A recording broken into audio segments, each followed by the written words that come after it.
প্রিয় শিক্ষার্থীবৃন্দ, আসসালামু আলাইকুম। আশা করি তোমরা সবাই ভালো আছো। তো এই পর্যায়ে ন্যাশনাল ইউনিভার্সিটি কর্তৃক আয়োজিত অনলাইন ক্লাসে তোমাদের সবাইকে স্বাগত জানাচ্ছি। সাথে আছি আমি মোহাম্মদ বাদশাহ Alamgir, associate professor, department of marketing, Dhaka city college. প্রিয় শিক্ষার্থীবৃন্দ, আজকে আমি তোমাদের সাথে আমার সপ্তম লেকচারের কার্যক্রম শুরু করবো ইনশাআল্লাহ। তো এ পর্যায়ে সপ্তম লেকচারে যে বিষয়গুলো নিয়ে আমরা আলোচনা করব সেই বিষয়গুলো আমি এই মুহূর্তে তোমাদের সাথে শেয়ার করতে চাচ্ছি। তো সেক্ষেত্রে আমার যে স্লাইডগুলো তৈরি করেছি তোমাদের উদ্দেশ্যে, সেই স্লাইডগুলো শেয়ার করি। প্রিয় শিক্ষার্থীবৃন্দ, নিশ্চয়ই তোমরা দেখতে পাচ্ছ স্লাইডগুলো।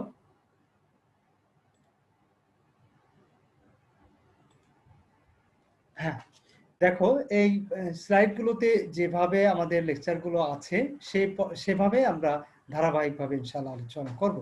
তো প্রিয় শিক্ষার্থীবৃন্দ,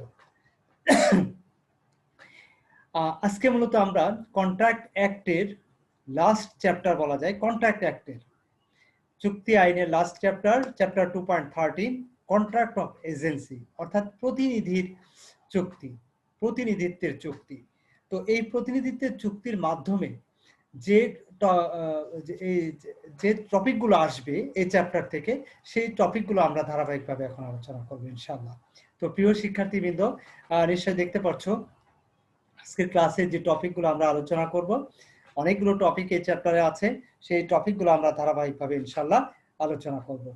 তো প্রিয় শিক্ষার্থীবৃন্দ, দেখো শুরুতে যে টপিকটা আসছে সেটা হচ্ছে ডেফিনেশন অফ এজেন্ট, অর্থাৎ প্রতিনিধির সংজ্ঞা। প্রতিনিধি বলতে কি বুঝি আমরা, প্রতিনিধি কাকে বলে, সেটা আমরা প্রথমেই এই আলোচনার মাধ্যমে জানার চেষ্টা করব।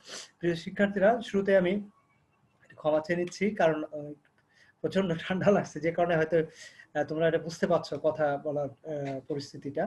এনিহাও, তারপরও চেষ্টা করছি আমি আমার সাধ্যমতো ইনশাআল্লাহ। যেটা আসছে প্রথমেই ডেফিনেশন অফ এজেন্ট, প্রতিনিধি বলতে আমরা কি বুঝি বা প্রতিনিধির সংজ্ঞা। তো সাধারণত যে ব্যক্তি অপরের পক্ষ হয়ে কাজ করে তাকেই মূলত আমরা প্রতিনিধি বলি। সাধারণত আমরা কি বুঝলাম, যে যে ব্যক্তি অপরের পক্ষ হয়ে কাজ করে সেই হচ্ছে প্রতিনিধি।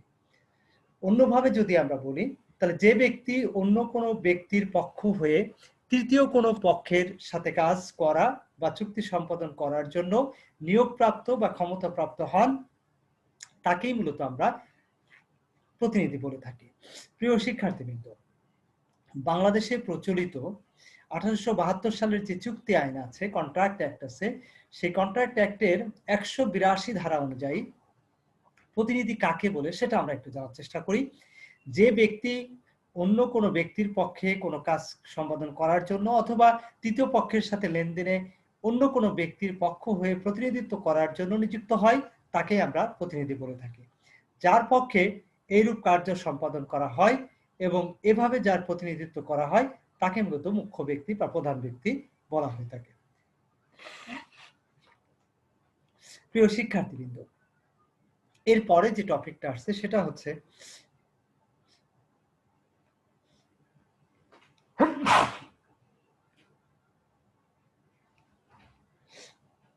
এক্সট্রিমলি সরি প্রিয় শিক্ষার্থীবৃন্দ,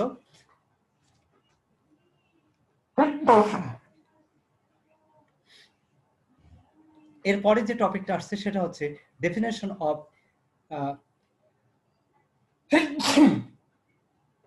প্রিন্সিপাল পারসন, অর্থাৎ মুখ্য ব্যক্তির সংজ্ঞা। মুখ্য ব্যক্তি বলতে আমরা কি বুঝি? তো মুখ্য ব্যক্তি কাদেরকে বলা হয় তারা একটু দেখো, একটু খেয়াল করে প্রিয় শিক্ষার্থীবৃন্দ।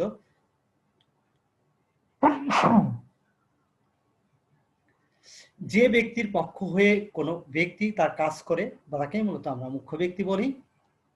অন্যভাবে বলা যায়, সরি ক্লাসটা সম্ভব না।